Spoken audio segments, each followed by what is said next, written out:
बिस्मिल्लाहिर्रहमानिर्रहीम। अस्सलाम वालेकुम। आज के इस वीडियो में हम बनाने जा रहे हैं जी बिल्कुल प्रोफेशनल तरीके से तैयार होने वाली दही बलियां, यानी जिस तरह आप बाजार से लेके खाते हैं ये सेम वही टेस्ट आएगा, बिल्कुल वैसे ही घर में भी आप तैयार कर सकते हैं। इसको बनाना बहुत ही आसान है, बिल्कुल भी मुश्किल नहीं है।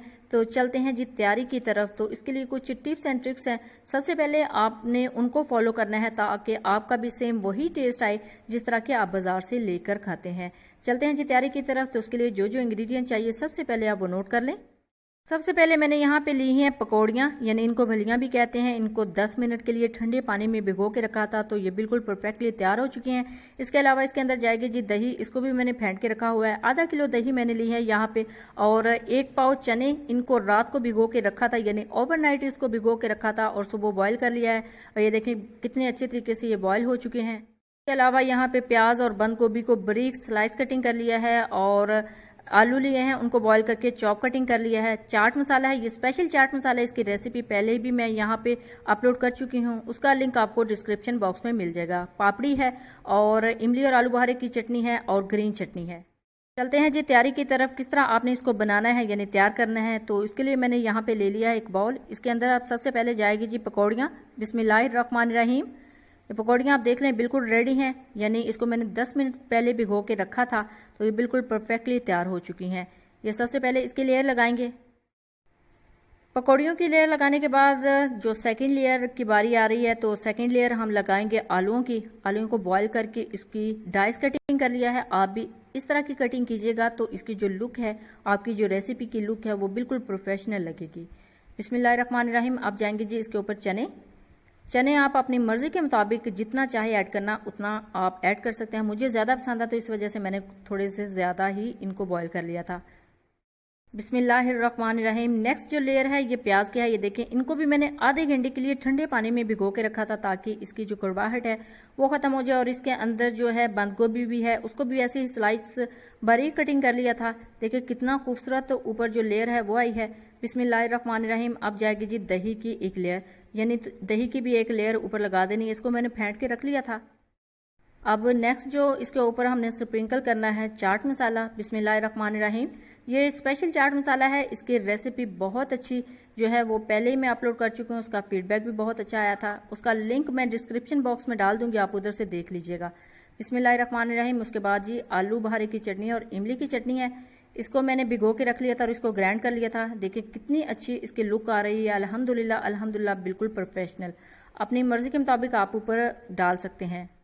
अब नेक्स्ट जो लेयर था, मैंने थोड़ी सी पकौड़ियाँ बचा ली थी, तो एक लेयर और लगाते हैं इसी तरह पकौड़ियों की, ताकि इसकी जो लुक है हमारी रेसिपी की वो बहुत अच्छी आए। तो पकौड़ियों की लेयर लगाने के बाद इसके ऊपर जाएगी जी चनों की लेयर। चने भी मैंने थोड़े से बचा लिए थे। इस तरह की अगर आप लेयरिंग करेंगे तो आपकी जो रेसिपी है बहुत ही अच्छी नज़र आएगी। अल्हम्दुलिल्लाह अल्हम्दुलिल्लाह। चनों की लेयर लगाने के बाद इसके ऊपर जाएगी जी एक और लेयर प्याज की और बंद गोभी की भी, सेम वैसे ही जैसे हमने पहले एक लेयर लगाई थी वैसे ही, ताकि इसकी लुक अच्छी आए और ये बहुत ज़बरदस्त हमारी रेसिपी तैयार हो। अब नेक्स्ट लेयर जो है ऊपर एक मरतबा फिर इमली और आलू बुखारे की चटनी डालेंगे ताकि हमारी जो रेसिपी है ये बिल्कुल परफेक्ट बन जाए। रेसिपी कंप्लीट होने वाली है, तो ये जो दही मैंने बचा ली थी इसके अंदर ग्रीन चटनी है, क्योंकि इसको अगर इसमें मिक्स करके डालेंगे तो बिल्कुल प्रोफेशनल लुक आएगी और बिल्कुल प्रोफेशनल टेस्ट आएगा। क्योंकि ग्रीन चटनी मैंने उसके ऊपर नहीं डाली, ये दही वैसे ही बचाई थी ताकि इसके अंदर ग्रीन चटनी जो है धनिया और सब्ज मिर्चों की चटनी है वो मिला के ऊपर डाली जाए ताकि इसका जो टेस्ट है बिल्कुल परफेक्ट आए। अब थोड़ा सा कलर और थोड़ी सी लुक इसकी अच्छी करने के लिए इसके ऊपर थोड़ी सी ग्रीन चटनी और डाल देंगे, क्योंकि मैं ऑलरेडी इसके अंदर ग्रीन चटनी मिला चुकी हूँ। तो इस वक्त सिर्फ थोड़ी सी इसके ऊपर स्प्रिंकल करेंगे यानी डालेंगे। इसके बाद जब लास्ट लेयर आएगी, अब इसके बाद इमली और आलू बुखारे की भी एक थोड़ी सी स्पून के साथ डाल देंगे। अल्हम्दुलिल्लाह अल्हम्दुलिल्लाह, हमारी जो परफेक्ट रेसिपी है वो तैयार होने पे आ गई है। अब इसका टेस्ट और ज़्यादा अच्छा करने के लिए इसके ऊपर एक और लेयर लगाएंगे, यानी थोड़ा सा स्प्रिंकल करेंगे जी अपना चाट मसाला। चाट मसाला आप अपनी मर्जी के मुताबिक ऐड कर सकते हैं, जितना ज़्यादा आपको तेज़ मसाला पसंद है आप उतना भी ऐड कर सकते हैं। अब सबसे लास्ट में इसके ऊपर जाएगी जी पापड़ी। तो मोस्टली अब देखा गया है कि पापड़ी के बगैर जो दही बल्ली की रेसिपी है बिल्कुल नामुकम्मल है, इसी वजह से मैं इसके ऊपर डाल रही हूँ जी पापड़ी।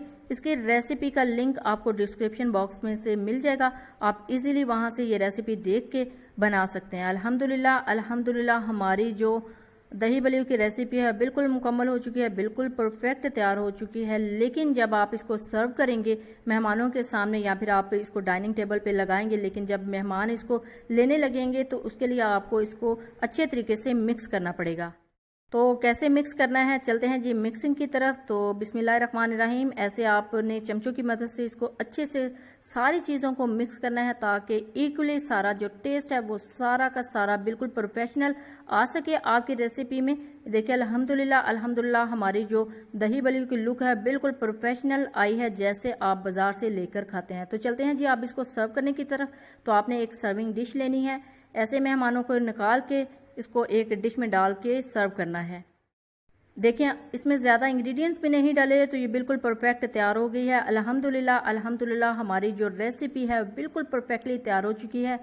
आप जब भी बनाएं इसका फीडबैक ज़रूर दीजिएगा और सेम ऐसे ही बनाइएगा और अपनी दुआओं में ज़रूर याद रखिएगा। Thanks for watching. अल्लाह हाफिज़।